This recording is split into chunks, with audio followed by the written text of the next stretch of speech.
So we were talking about the Cosby Show. Right. Was there anything that was used in the show that came from your own life? In that particular show, no. In later shows? In later shows, I did. And in an early episode of Laverne and Shirley, I used a joke. My grandmother came up during the Depression, and she used to, when we used paper plates, she would wash them, and she would dry them in the oven. And so they'd be these little brown, crisp plates. And I remember using that in Laverne and Shirley. You talked about favorite episodes, but do you have a favorite storyline on The Cosby Show? Favorite storyline?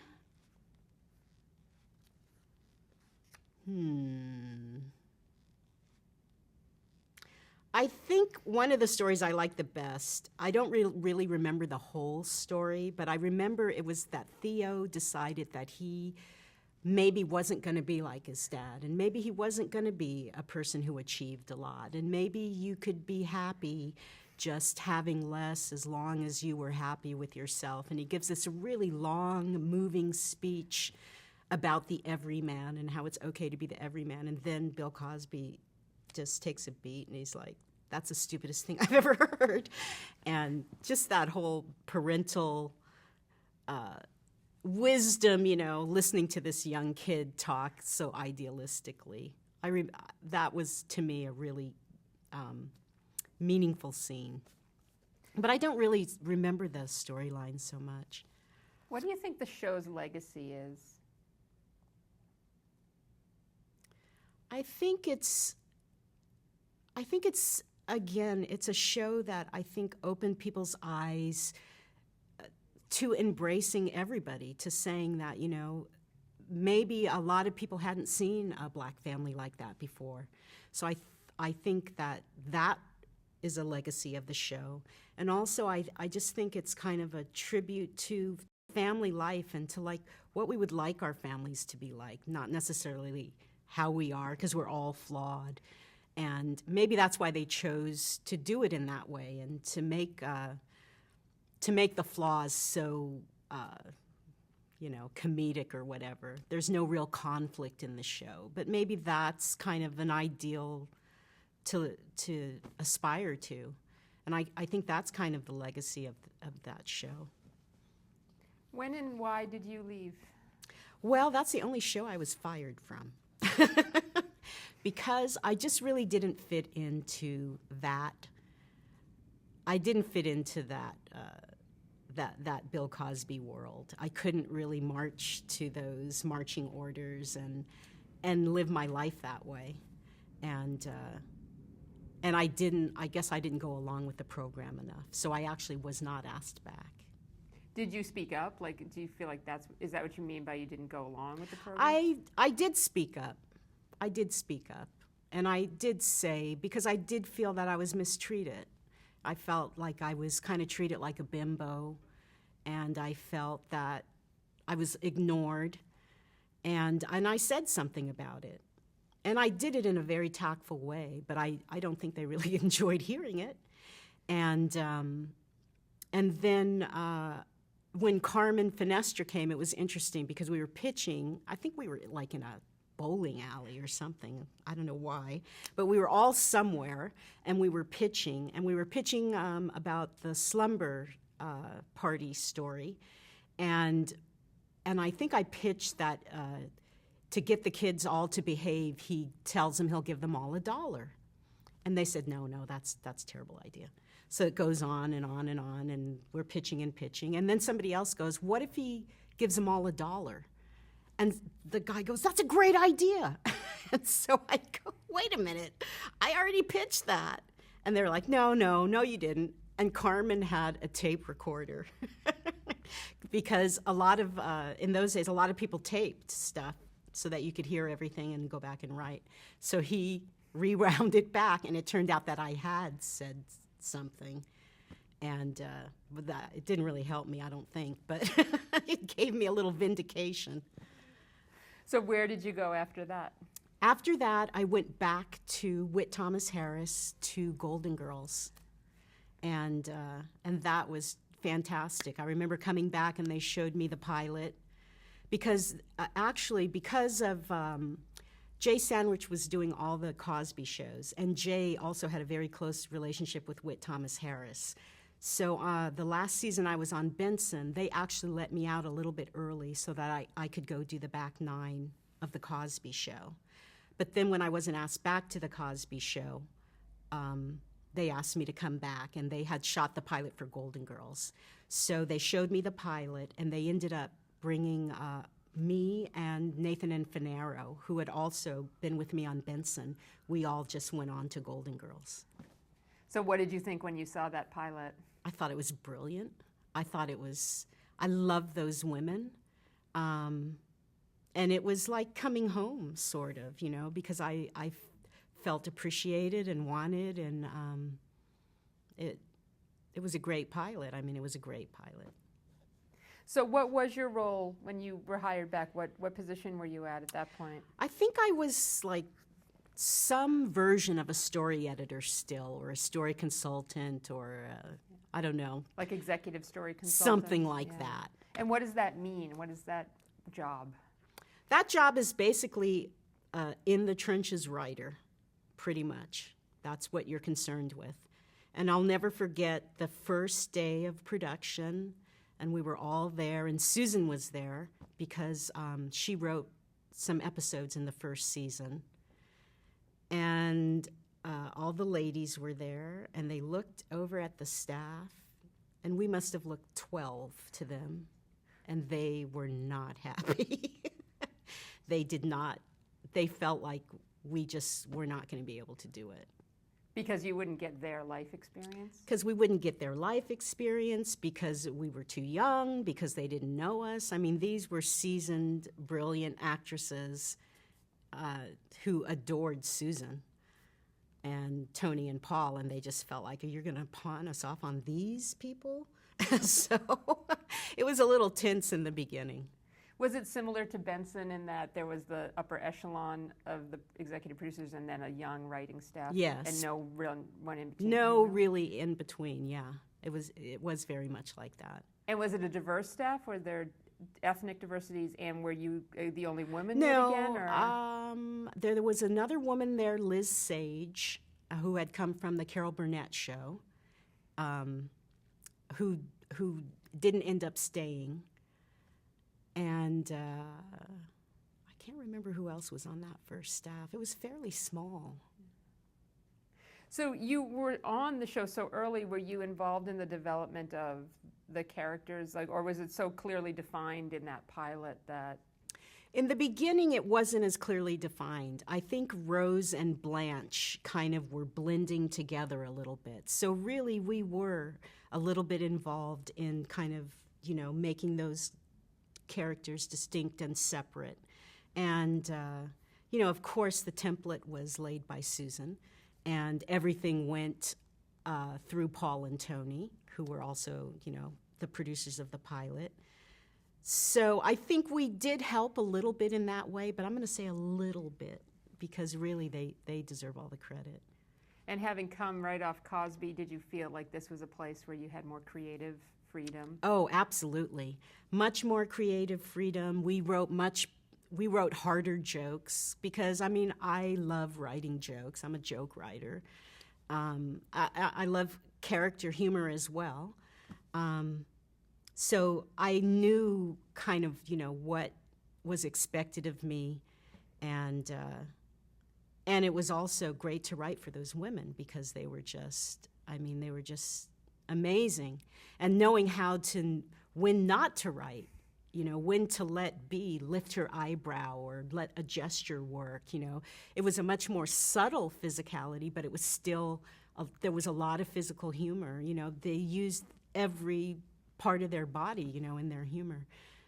And it was great working with Estelle, who was hilarious. Everybody was really, all those actresses, except for Betty, who was really more of a television personality and then became an actress. And, she was really playing against what she had done at MTM, where she was really snarky and everything.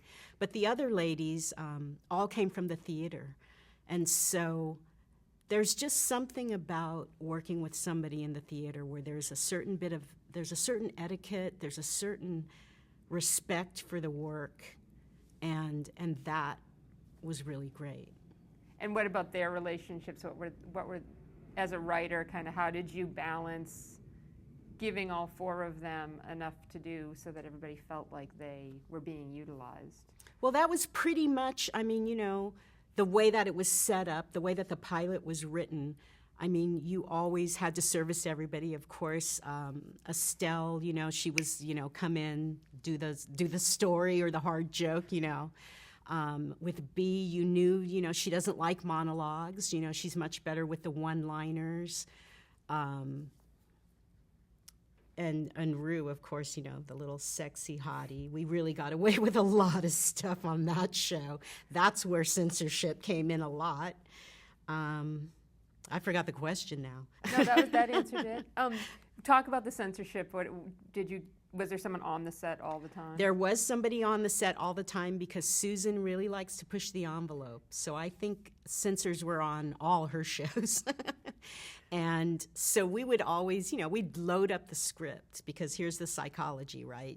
You put in 7 things are over the line, but you only really want 3, So it looks like you're giving up stuff and you just pick your battle, So that's how we would approach it.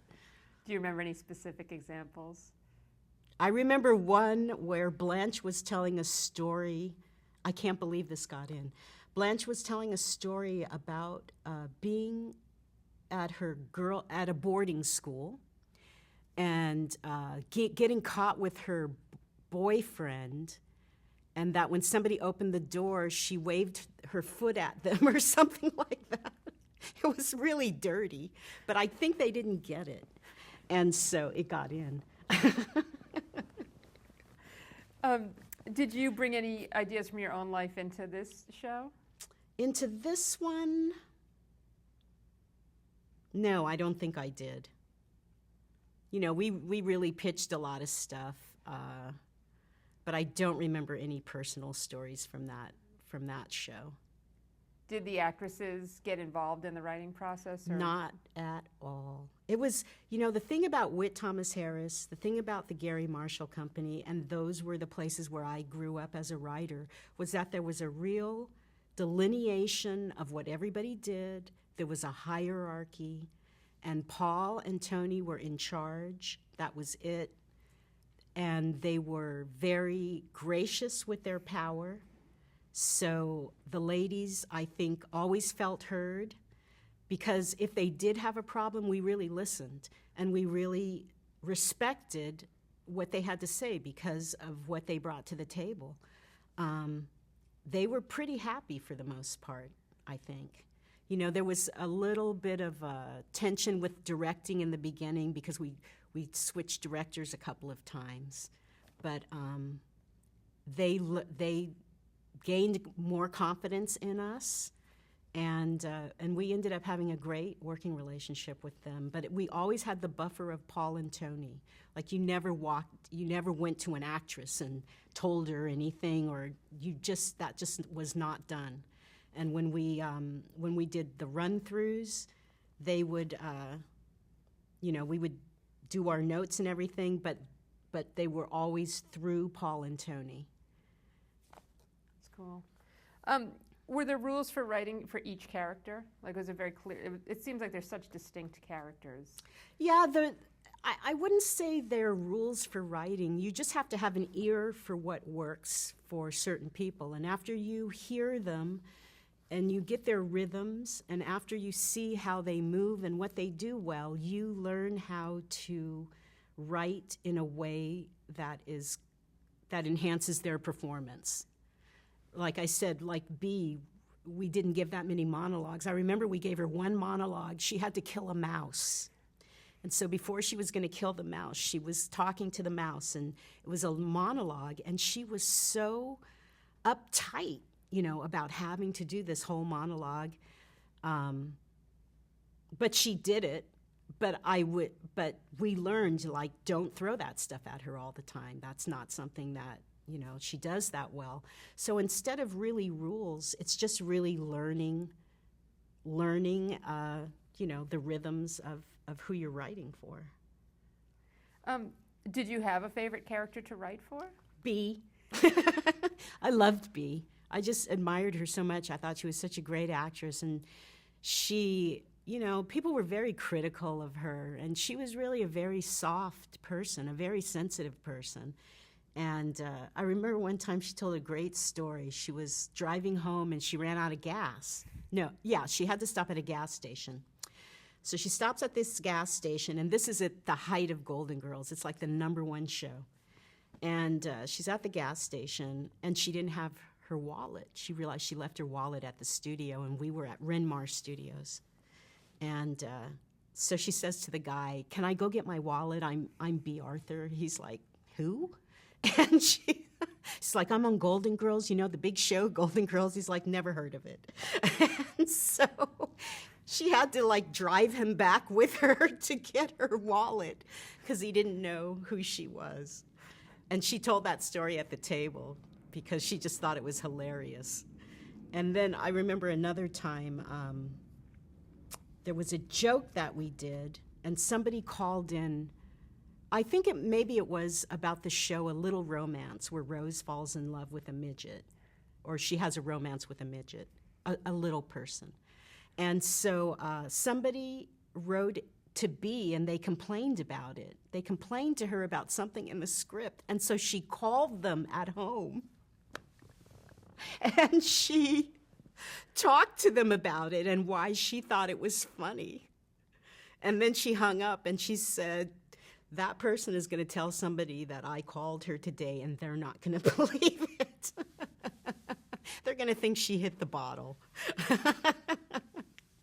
But I really liked B a lot. I just thought she was such a great actress, and whenever she had notes, they were so spot on, and she was my favorite. But don't tell those other ladies. They'll never see it. Yeah, they never will. You talked a little bit about working with Susan Harris before, but this time sounds like she was more hands-on in the early stages. In the early stages, yeah. So what did you learn from her working directly with her about writing and producing? I think most of what I learned was really from her work, because she wasn't a person who really spoke a lot. She's very shy. I never saw her without sunglasses. She always had sunglasses on at the table, at night, whenever. We were very intimidated by her, actually. I think I learned more about, just being out of the box, about the fact that you don't have to be like a joke machine, that there's room for other emotions in comedy. She wrote 5 episodes in that first season, and we never tabled her scripts because they were really sacred. And then one time, I think there was a problem on the floor, and we ended up being in a rewrite room with her. And everybody was so intimidated that nobody could pitch. And nobody wanted to say that anything was wrong, and we all ended up laughing about it in the room. And she was, she was nice about it and everything. But then after that first season, she was overlooked at the Emmys. She didn't have a producing title, and her script didn't win Best Script that year. There were 2 scripts nominated, hers, the pilot, and another script by another team. And so here's the creator of historical television, the first Emmy. She gets nothing, and the associate producer has an Emmy because she has a producer title. So I don't think Susan was really that thrilled to come in the other seasons that I was there. So she didn't come back after that. Did the makeup of the writer's room change from season to season while you were there? Well, Spear and Grossman were the senior writers. Finero and Nathan and myself were there. And then there were always 3 other writers, 3 other spots. And this was when people first started using computers. We typed on IBM Selectrics, or you had, someone type your stuff. And all these new writers, they would always come with a computer, right? And they'd be like, oh, you guys should have these computers. And they would always get fired. So we were like, don't get a computer. Because it can't write the show, you know? So there were several other teams. We ended up bringing in Christopher Lloyd, who went on to do incredible things. He was one of our younger writers. He's the only one that I really remember who went on to do other things. But there were a few other positions there, but it was a fairly small staff, and that seemed to be kind of those 3 slots were different people all the time. And did more women ever come in?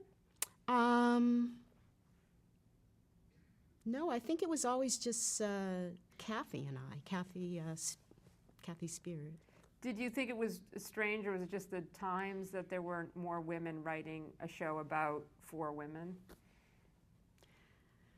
No, because I felt like it was Susan Harris, and she was like having 4 women, you know? And so, no, I don't think I was bothered that much then, because there were a lot of women in other positions on the staff. They may not have been writers, but, you know, we had editors, and I remember the head of production was a woman, Sue Palladino, who ran all the productions. So there was a lot of female presence. Do you have a favorite episode of the show? Well, I think A Little Romance is pretty much my favorite. And that was a great show to do. It played so well in front of the audience. I'll never forget those laughs. There's one part where they meet him, and Blanche opens the door. She goes, "Oh, I'm sorry, little paper boy. We don't need anything." And she slams the door in his face. And then he comes in, and they're trying to act like it's normal because they've invited him without telling Rose. And then, so they're like, "Okay, we can handle it. We can handle it." And Blanche comes out with a hors d'oeuvre plate. She comes out of the kitchen. She goes to the little man, and she goes, "Shrimp?" And then she realizes what she said, and she just walks right back into the kitchen. That was the hugest laugh. That was a great one. What's another one? The other one I really liked was when they all wanted to be in a play. They were all in community theater, and they were all trying to get with the director. So they were all doing these different things, and we had these breasts made for Rue McClanahan that were like really big, and they deflated. One of them, the joke was one of them deflated, and that was hilarious. That was a very funny episode. And then there was one other where the ladies were kind of, you know, they were all very gracious ladies, but each year only one of them could win the Emmy, right? And Betty won the first year. And there was always a lot of tension around Emmy time because they would always all get nominated, but who was going to win, right? So we had to write this. We had a problematic script, and we ended up throwing out the script, and we decided to write what we called the gangbang script. And it was called The Prize, and it's where all the women are trying to win a prize, but it was kind of like they're all trying to win the Emmy, and they're just like vicious with each other. And we wrote it in one night, and we stayed the whole night writing this script. And the next morning, they read the script, and it went over huge. The ladies got it so fast, they knew that it was, you know, a little jab at what was going on between them. But that was a great episode. Did they think that was funny? Or? They thought it was funny, but, you know, it was one of those shows where sometimes you peak at the beginning of the week. It seems really funny in the beginning, and then by the end of the week, it's not as funny.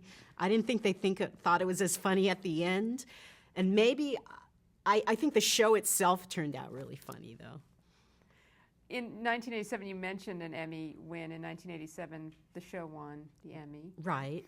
24 nominations. Amazing. It was amazing. So what did that feel like? What did it feel to Well, the win first that? year it didn't feel that great because I was one of the people who was, me and Susan were like left in the cold.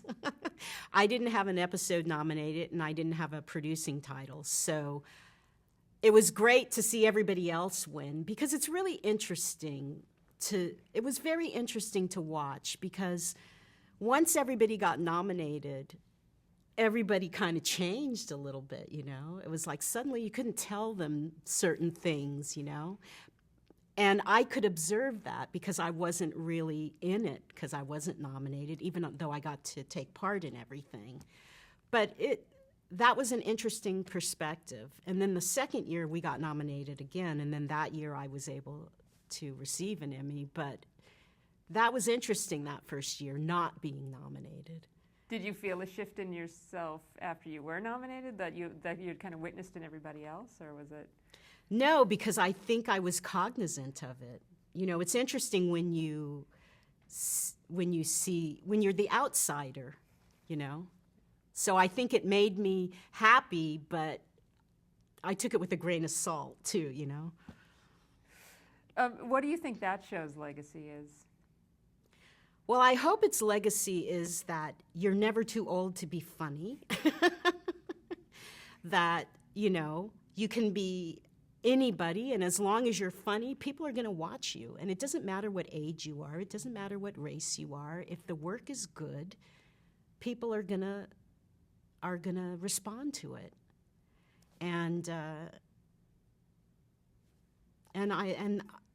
I think that's why people still love the show, because it's just funny and the people are lovable and, you know, it's intelligent, and there is a point to every story, even though it's a comedy. You know, there are some dramatic moments in it. There are some real life things about being older, looking at it in a humorous way.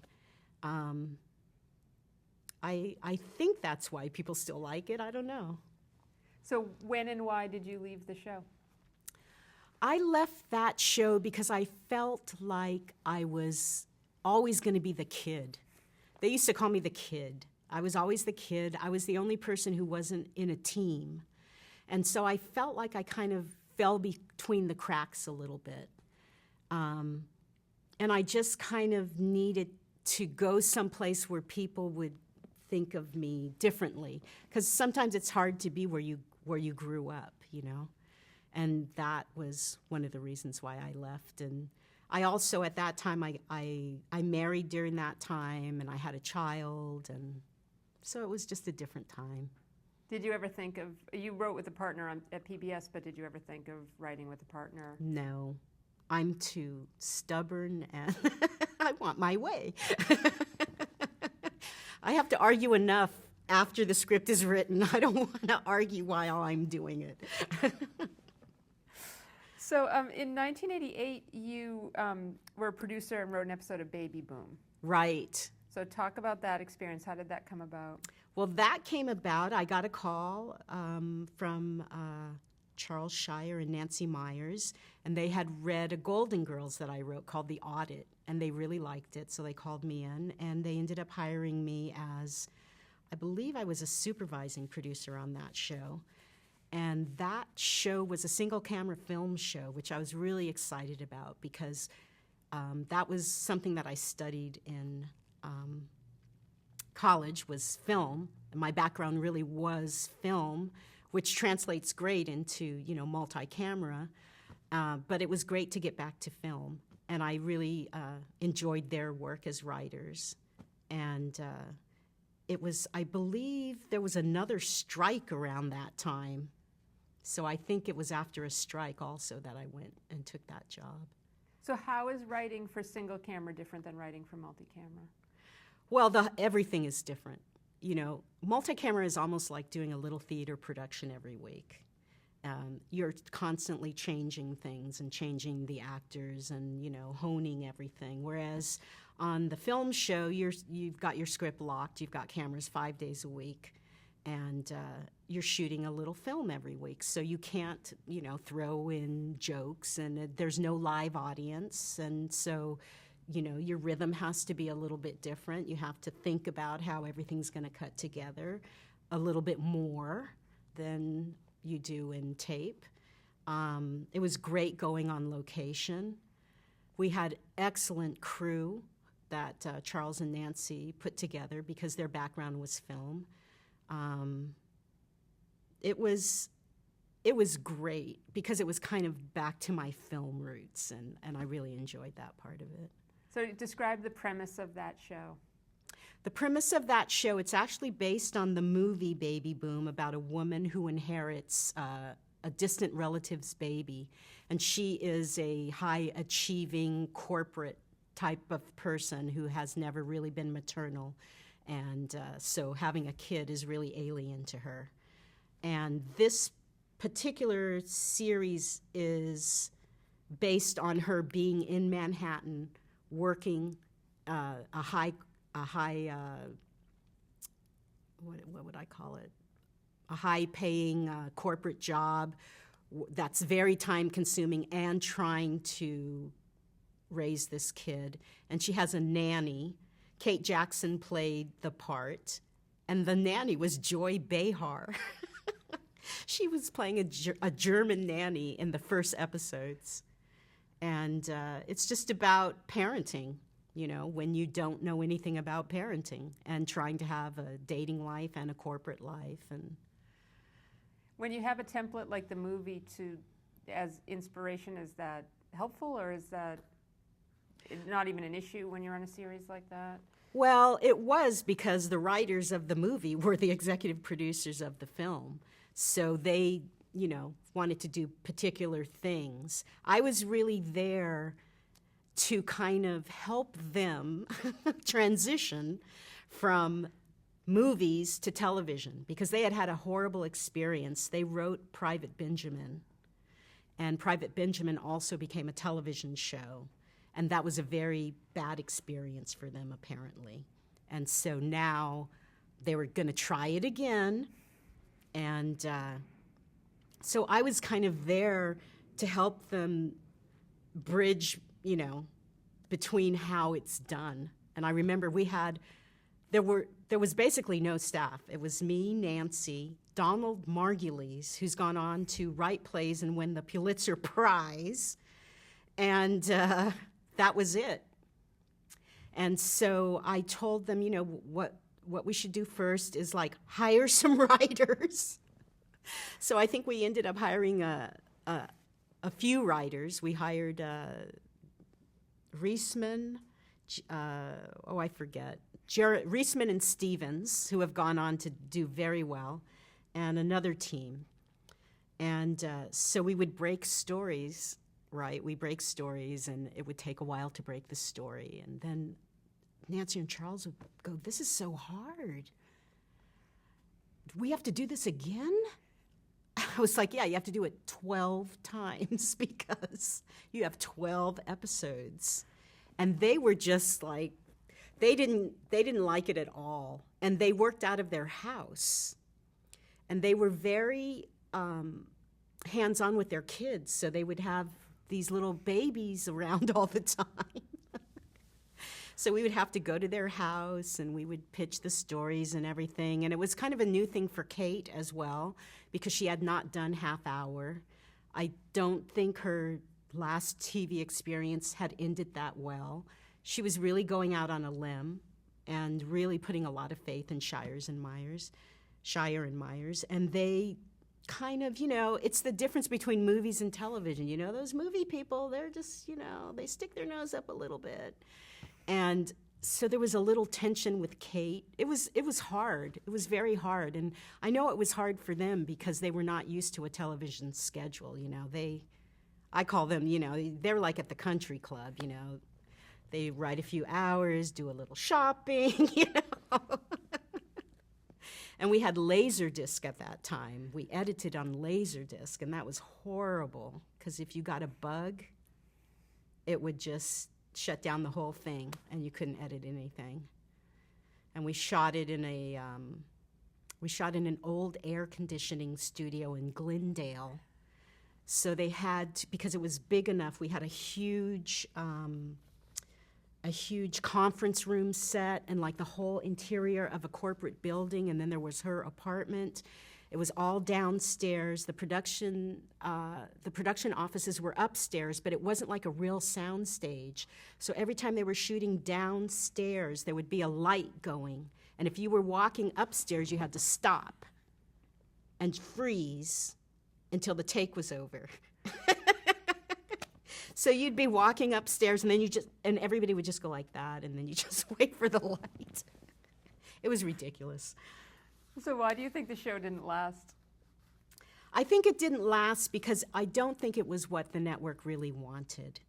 Brandon Tartikoff was in charge of the network at that time, and Warren Littlefield was our network liaison. And they just had in their mind the stories they wanted to tell. And I remember we got called to the network. Well, first of all, the first day of shooting, Kate Jackson walked off the set. I remember that. And we had to write a big apology letter to get her to come back. So then she came back, and then we got called to the network. So Nancy, Charles, and I went to the network, and we had a meeting with Brandon Tartikoff. And I remember Brandon saying, we need to have some kind of signature for the show. For instance, when Bill Cosby sits down with Theo, you know what is coming, and they go, oh, do you want us to do a family show? This isn't a family show. And then he would try to use another example, and they would just like argue with him about everything. And so finally, David Gerber, he was at, I forget what the studio was, he was the head of the studio, and he went crazy. And he's like, I know you people can write funny. I know it. I know Private Benjamin, the ink came out of the shower. I know you can write funny, but you won't do it. And so he went one way, and then they got really mad, and they went the other way. And I was just like, oh my God, I can't believe this. And so then Vicki Horowitz, I think, came in to us and said, that was Brandon Tartikoff trying to save your show. And you guys, cut him off. And so then Nancy and Charles, we all drove back, and they said, well, Winnie, what did you think of the meeting? I said, that's the worst network meeting I've ever been in my life. I can't believe what you said to Brandon Tartikoff. And they just said, And then they just started laughing. And then we were canceled. But what can you say? It was a great experience. I learned so much from them. They were the memo kings. They used to memo everything. I had a stack of memos that big, and you could not say one word that was not written. You couldn't add a word. You couldn't do anything. They were like Stanley Kubrick, right? That was their hero. It's like, yeah, but we're doing comedy, Wow. But that was it was interesting. It was interesting. It sounds interesting. Yeah. It sounds like we could talk about that all day. Yeah.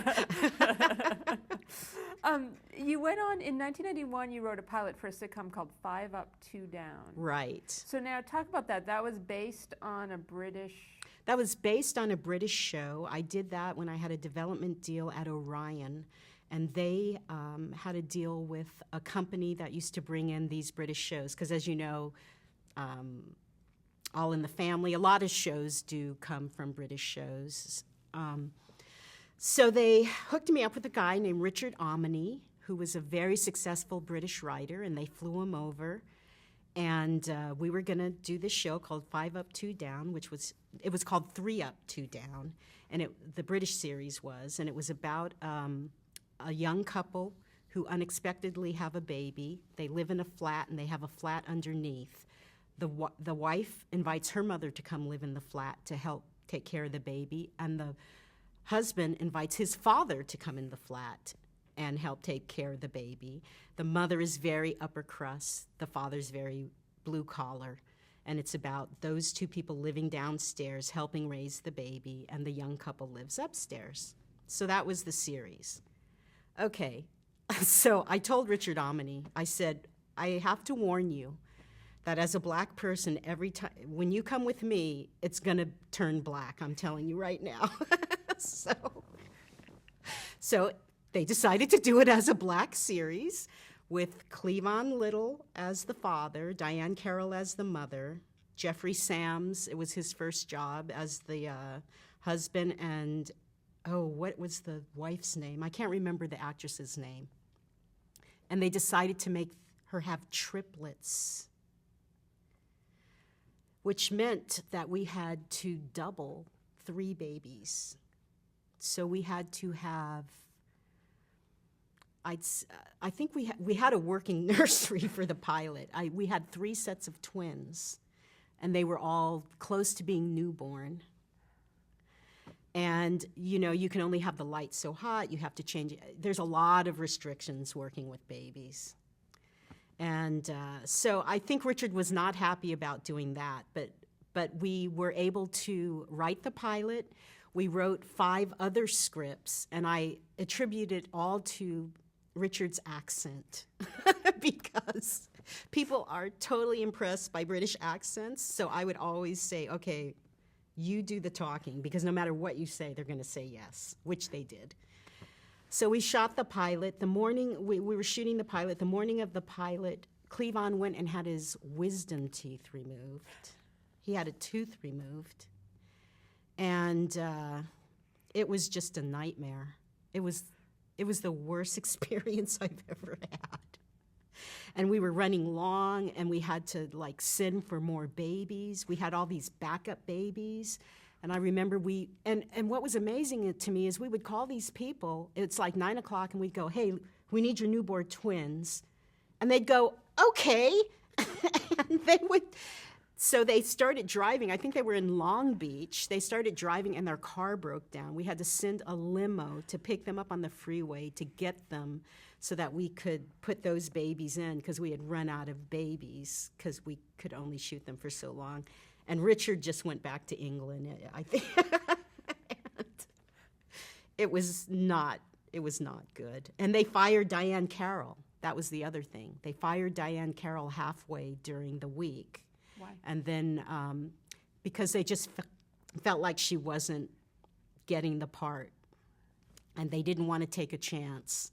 So they hired another lady named Emily Yancey, who took the part. And I'll never forget, Diane Carroll called me to make sure that I was okay.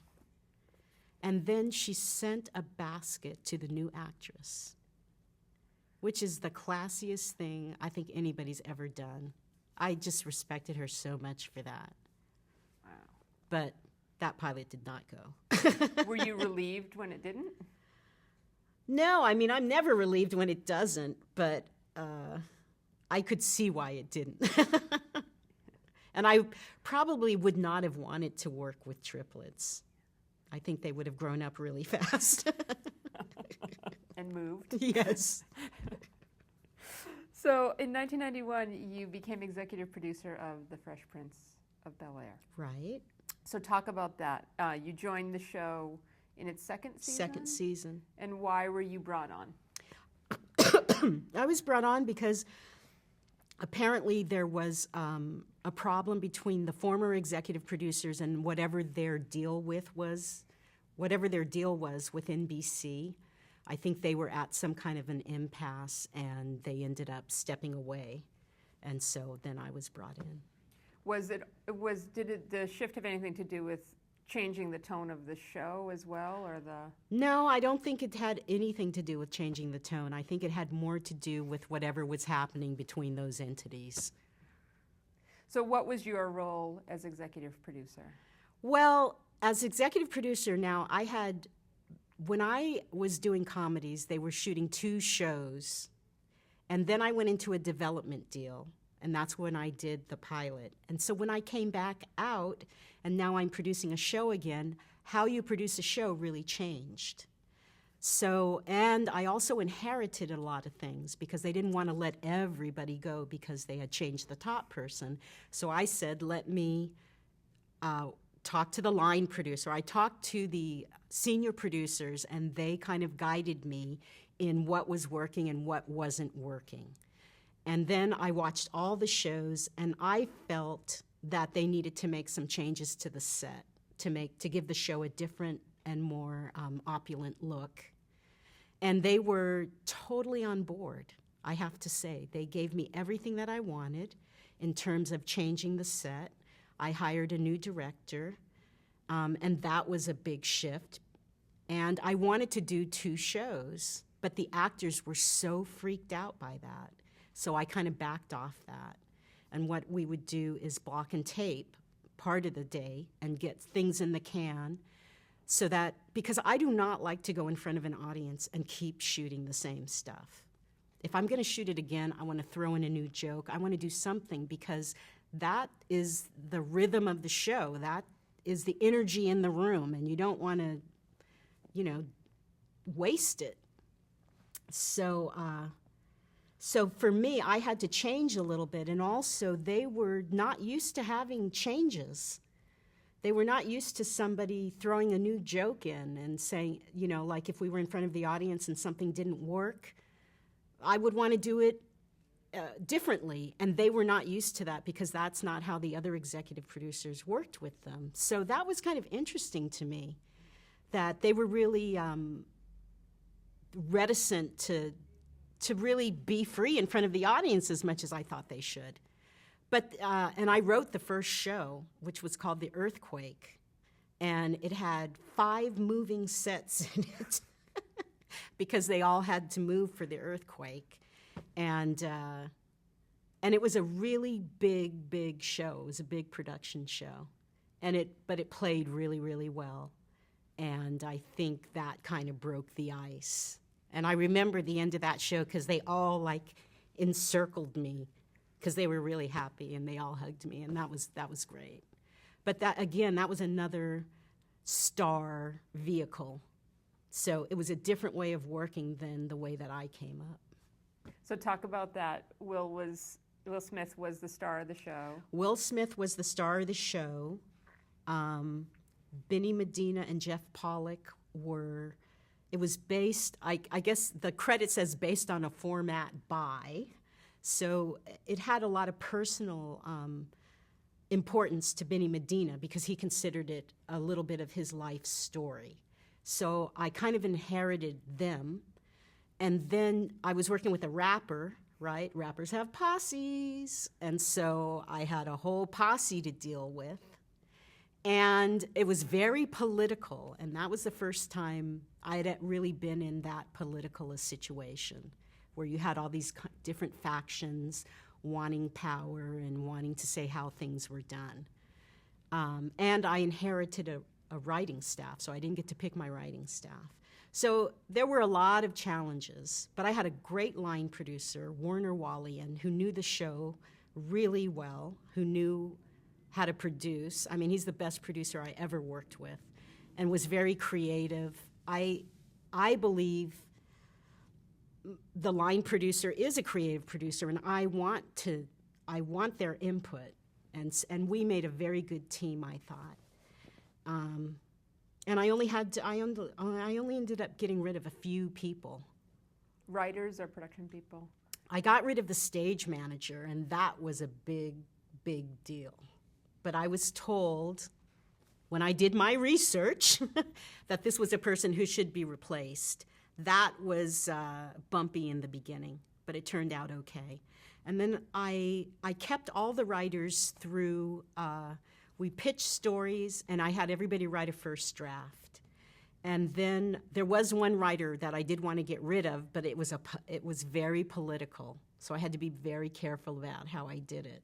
And I felt the reason, even though it's a political situation, really, I want to get rid of the writer because the writing isn't up to par. So when I said I wanted to get rid of the writer, the network, he had connections at the network, so they were against it. So then I said, well, let me do this. let me send you the drafts. I said, I never send out first drafts, but I'm going to send you everybody's first draft so that way nobody's being penalized. And you tell me. And then I ended up, it worked out because that's legitimately what it was. And I had a great staff on that show. It was a great crew, great staff. There was a lot of us against them because I think, it was Will's first experience doing a television show. He came from the music industry. In the music industry, he can do whatever he wants, and he's huge. So he didn't really like some lady telling him what to do so much, But I think as he gained confidence in the material, I think even though it was a difficult process, and it was a difficult process, there was a lot of arguing about what it should be and what the line should be and this and that.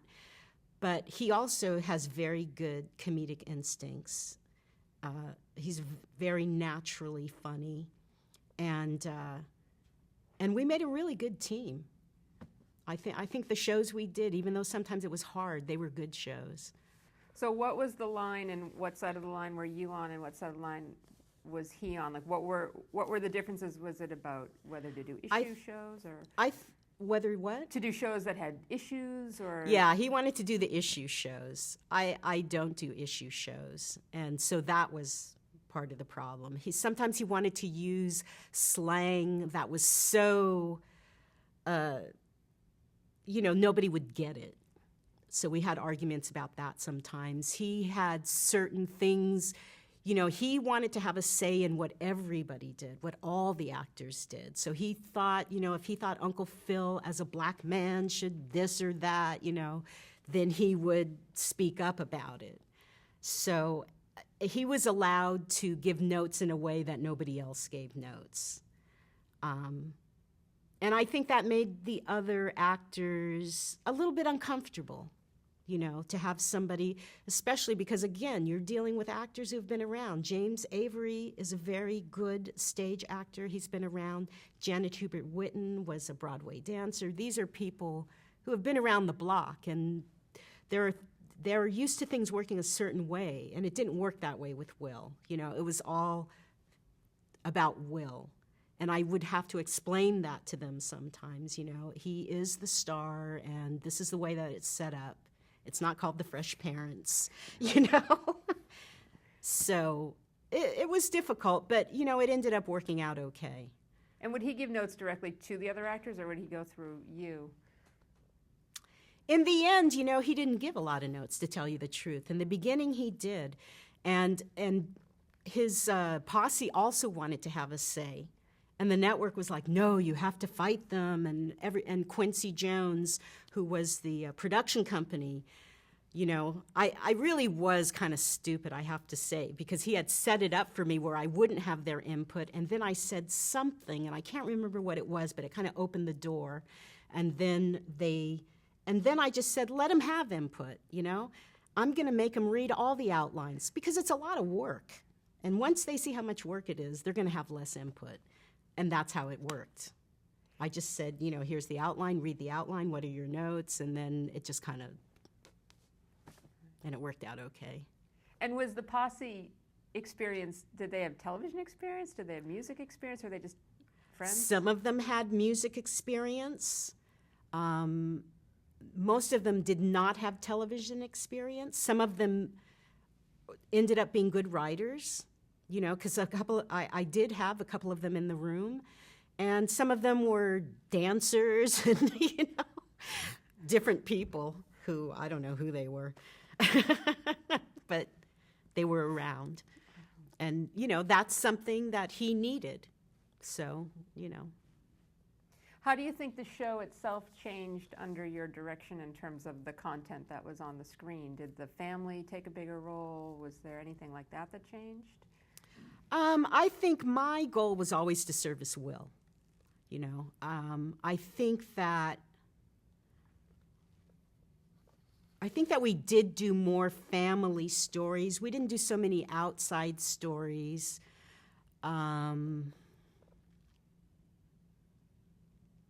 But really, again, that was a gift. I mean, Susan and Andy Borowitz, they casted it great. And, you know, they set the template for it. And all I had to do was come in and, like, just tweak it a little bit. It didn't really need a lot of tweaking. It was pretty good, you know, when it started. But the little tweaking, I think, helped take it to the next level. And in that second season, we actually did get into the top 10. So that was really great. And, yeah, I think I hope I helped the actors be a little more comfortable in front of the audience. Because my thing is always, the actors are the people who have to go out there. And you have to arm them. And they have to feel good when they go out there and know that they're supported. And if it doesn't work, you got something else, you know. So that's kind of how I approached it with Will. And it's always about the work for me. And that whole, you know, again, a great, great cast. I mean, Alfonso Ribeiro, great dancer. Karen Parsons, I mean, they were just great. Talk about them. Talk a little bit more about the lead cast on that show and what it was like to work with them. Well, they were very, you know, James and Janet were they were kind of like the parents of the show. You know, they really set a tone on the set. They were very professional. Karen was brilliant, I mean, and wonderful to write for. And Alfonso had been a dancer, I mean, Alfonso's been acting since he was a child. Another very overlooked person, I think. I mean, he'd been working like 20 years, and he was like, you know, 28 or something. And one of my favorite shows was, we had a show where where Alfonso and Will had hawked their aunt's bracelet or something, and they needed to get money, so they were gonna do a strip tease at some show or something. I forget what it was. We wrote it for Will, and Will was really shy about doing it, and he didn't want to show any of his body or anything. So Alfonso said, "I'll do it." So then we gave it to Alfonso, and he did the funniest strip tease. It was great. We were in the booth, and we were just like, Shelley Jensen was our director, and it was just unbelievable. He did this whole thing, and he did this Michael Jackson thing, and it turned out really great. That was one of my best memories of Alfonso, and he was just very, very underrated. Yeah. Janet left the show in season 3. Right. And Daphne Reed took her place. Right. That's the season I left as well. So were you there when that happened? That happened after I left. I would not allow that to happen. But Janet in the 3rd season was pregnant. And so we wrote around her pregnancy. But she had a very difficult pregnancy, and she was having a very difficult private life at that time. And it was kind of spilling onto the set.